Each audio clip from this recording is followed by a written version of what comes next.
Hi everyone, it's me Dee again, and I thank you so much for tuning into my channel and subscribing and liking my videos. It is a really big help for me.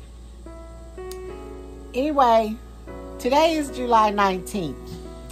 On or around July 28th of last year, I suffered from COVID. That suffering that I did from the COVID, caused me to get very, very sick. I had a really bad cough, and after a while I started having mild fever on and off. It wasn't like a fever that just lasted and lasted. It was just like, I might have a fever in an hour. I didn't have a fever at all. And then I might have a fever later, and then, it would go away again. And it just kept doing that. The cough got really bad. I was just feeling like blah. And when I went and took my testing, they said that I was positive for COVID. So I wound up going to the ER.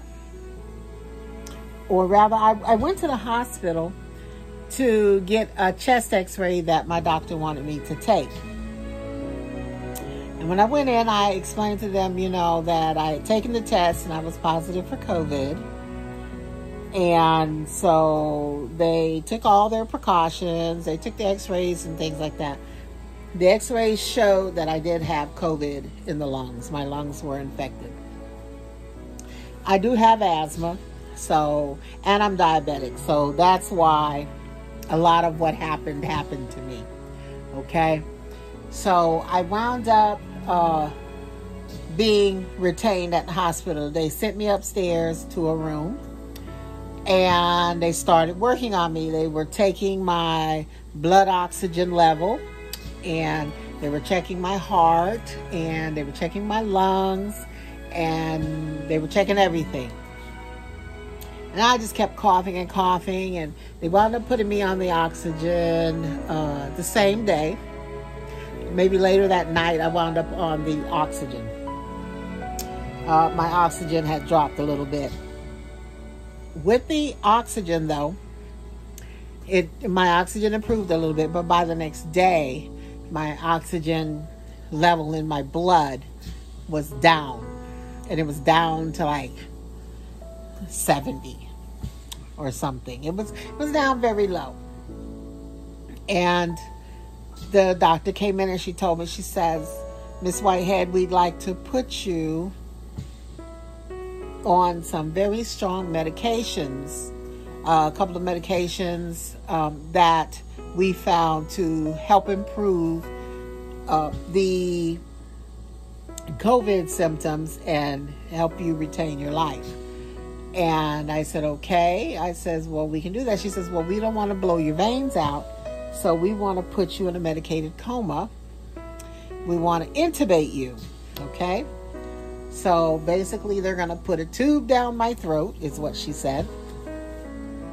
And then they're going to have a tube there to help me to breathe, okay? And then they're going to put me in a sleep. And during that sleep, sleep-like coma, I would be hooked up to everything, and they would pump antibiotics and whatever else I needed into me. And they had a tube here going down in there. I think it was here also. And I think that's where she would feed me. She had a tube wrapped around, and while I was out, she would actually feed me through the tube. Okay. They had me out for like 10 days. I'm going to say 11 or 12 days. 11 days, I know for sure. And so during that time, they were medicating me. After I came out, I think she was letting me off of the ventilator a little too soon. And my body I couldn't breathe on my own. And so she had to put me back on the ventilator for another day or so. And that's where the 11 days came in, I believe it was. The second time she pulled me off a little slower, to let my body adjust to breathing again on its own. And I did pretty good. I was a little freaked out, because I didn't know what was going on. I just came out of a coma, so I didn't know what was going on. And basically what happened was I had to regain everything back. I couldn't hardly move, so they had to take care of all my, facilities. They kept me clean, the best that they could, and they fed me another day in the tube, and and also I could drink out of a straw, but I could only have water. No. I could only have ice to begin with. And then it turned into actual water where she'd let me sip a little bit out of a straw, but I could only, and that was it. I couldn't go and suck it back like I wanted to because I was so thirsty and dry. But I could take little small sips because it was hard for me to swallow, and I had to learn to re-swallow again.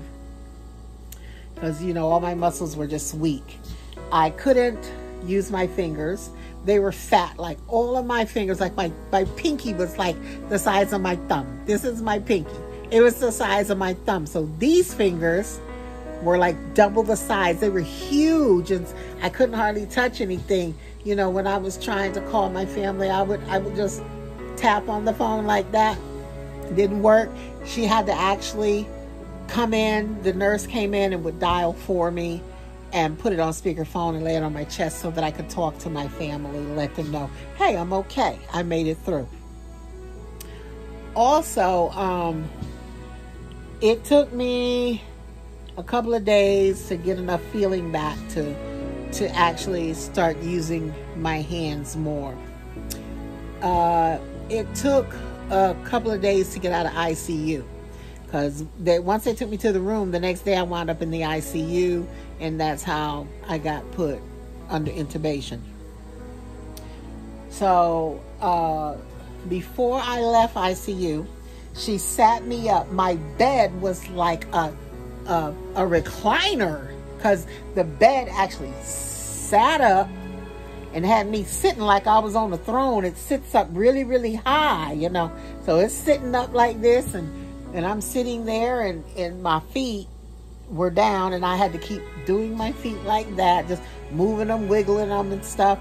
And then she took me to a room. It was it wasn't ICU, but it was the COVID wing. And they would sit me up in the bed. They'd stand me up. They'd sit me down. They'd stand me up. And I did that 2 or 3 times. And then she'd have me sitting up, moving my legs and things, because I had to learn to walk again. Not only did I have to learn to eat, to drink, to use my hands, but I had to learn to use my legs again.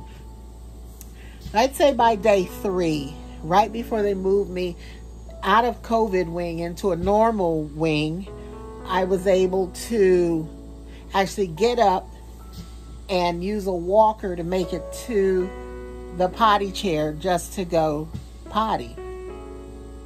But I still needed help cleaning myself after my facilities, okay?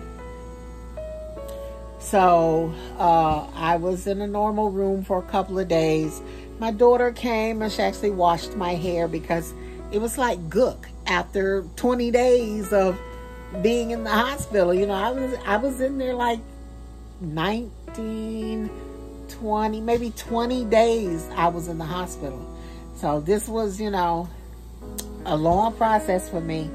She washed my hair and took care of it because I had a lot of gel and gook and all of that in there. It was terrible. And so they actually let one person come up to the room, and it had to be her because she was the one that takes care of me, Even when way back when I got sick and I couldn't walk, I was paralyzed from the nose down. She was the one that took care of me. So yes, I wanted her to be the one to come and do it again. But anyway, I was able to get up, make it to the potty by myself. I could take some steps myself, not too many, but a few. And eventually, after a few days, they let me go home. Okay, my oxygen would not normalize. They tried to take me off of the oxygen, and my oxygen dropped below 92. So I had to come home with oxygen. I got home. I had a physical therapist, an occupational therapist, and another therapist. I forgot. There was 3.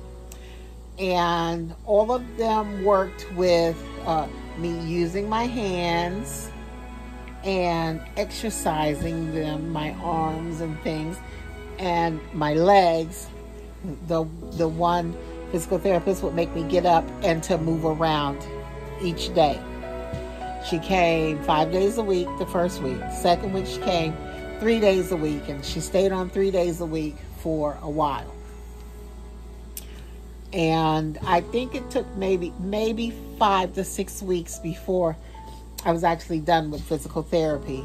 And they were very impressed that I bounced back so quickly. But again, the oxygen, a lot of times I get really, really tired. Especially going up and down the steps or taking my walks and things. But I do have a portable tank that I can take with me, and I also have an E-tank, the big tank that I can drag behind me. And so those are my safety nets, because at home I have a big tank down here. Okay? That tank is actually the big tank that I keep here at the house, and it makes its own oxygen. Okay, so that's what that is for. I have a small one similar to it, but it's like a purse, and I carry it on my shoulders. And then I have some tanks over there in the corner that I keep for emergency. They don't use, electricity. They bring extra ones when I need them. Okay, so I had to learn everything. It took me a couple of months to get back on my feet, but by the end of a couple of months, I was able to walk out in the kitchen and get my food and come back. My daughter would always make sure I had food the first few weeks in the room. In the room on a table. And all I had to do was scoot down to the end of the bed and reach over and get my food, my drink, whatever. And I was like on a straw for weeks on end. I couldn't sip water out of a cup. I couldn't even hold the cup the right way. So it was a process, I'd have to hold the cup like this and try to drink, but that didn't work, so I just stuck with the straw. Okay. I was eating real healthy. I was eating good. I was eating my 3 meals a day, little snacks here and there, my daughter would make and things when she was home. She went back to work. And, again, the process, it took a while for me to get back to where I am now. And where I am now is almost where I was before I got sick, okay? Bar none, the oxygen. And also, my heart starts racing when I'm doing too much or moving too fast or just certain things cause my heart to palpitate, my oxygen to drop. So I'm stuck on this, even though my pulmonologist said that I would be off of it in a few months. I was not. So I'm still on it. I've been trying to wean myself. Sometimes my allergies bother me and it makes for harder breathing, so I got to wear it like I am now. But other than that, I usually go in the kitchen. I try to cook without it. I try to walk up and down the hallway without it. When I exercise, I definitely try to put it on, okay? I definitely do that. But I might go take a shower or whatever. I'll leave it in the room and I won't drag it behind me. So things are going a lot better, and I'm grateful for that. This is almost 1 year since I've had the COVID, okay? Some other problems that I had, I don't know if you quite remember, but I had some eye problems where my eyes would swell like this, right? And I had what's called chalazions on my eyes. This one started, it got really, really bad until she finally had to cut it. And when the urgent care cut it, she cut it on the top. So that's why the scar is on the top. This one got a little big and you couldn't really see it, the scar where she cut it rather. She cut it under the lid. She flipped. I went to the eye doctor for that one and she flipped the lid up. She sliced it, drained it, did all she had to do. And I'll probably post some pictures from back then from the COVID and also from the eye problems that I had. I don't know if I have any of the ones where I lost all the hair, but if I find those, I'll try to shoot you guys a couple of those also. Anyway, with the eye problem, they had me on antibiotics again for 2-3 months. I was just on straight antibiotics. They just kept pumping me full of antibiotics to try to get this stuff to go down without having to cut on me and go through issues. And then after they did cut the doxycycline to keep my body, you know, straight and not cause any more chalazions or anything to happen with my eyes. Well, all those antibiotics caused my hair to fall out. This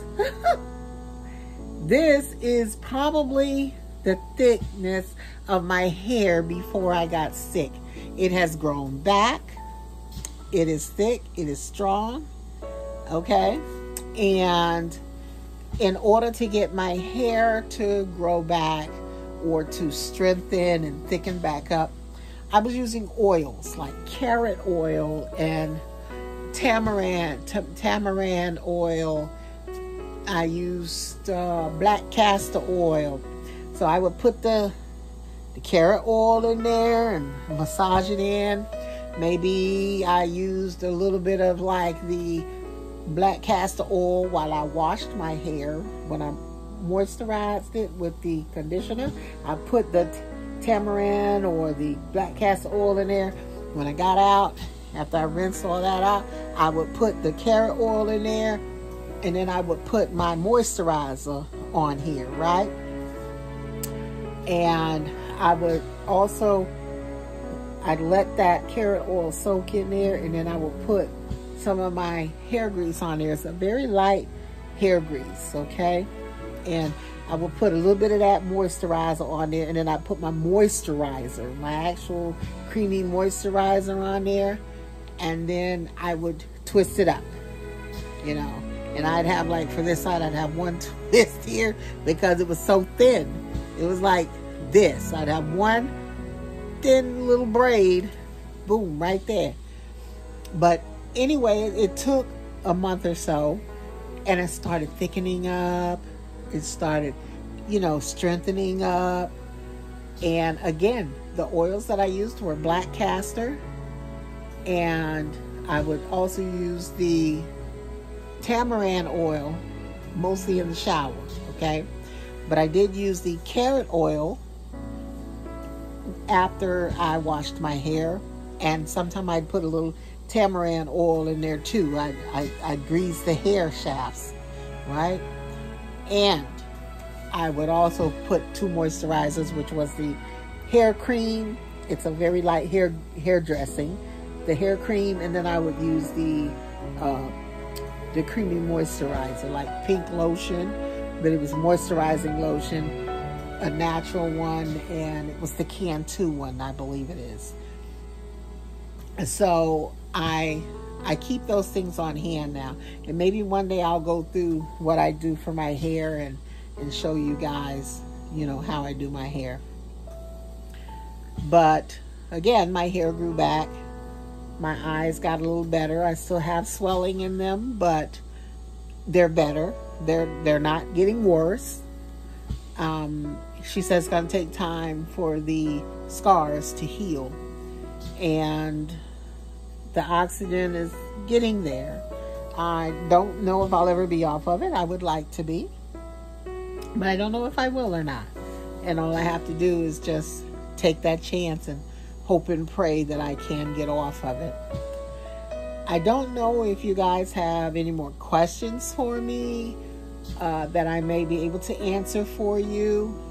I would say, please be careful though. I'm not taking a chance, and I hope none of you are taking any chances. I still wear my masks when I go out, okay? I don't play that. I don't want nobody coughing on me and they got something. I don't care if it's a common cold or hay fever. Don't sneeze on me, don't cough on me, don't even look at me. So I keep a mask on. I keep my face shielded or a mask on.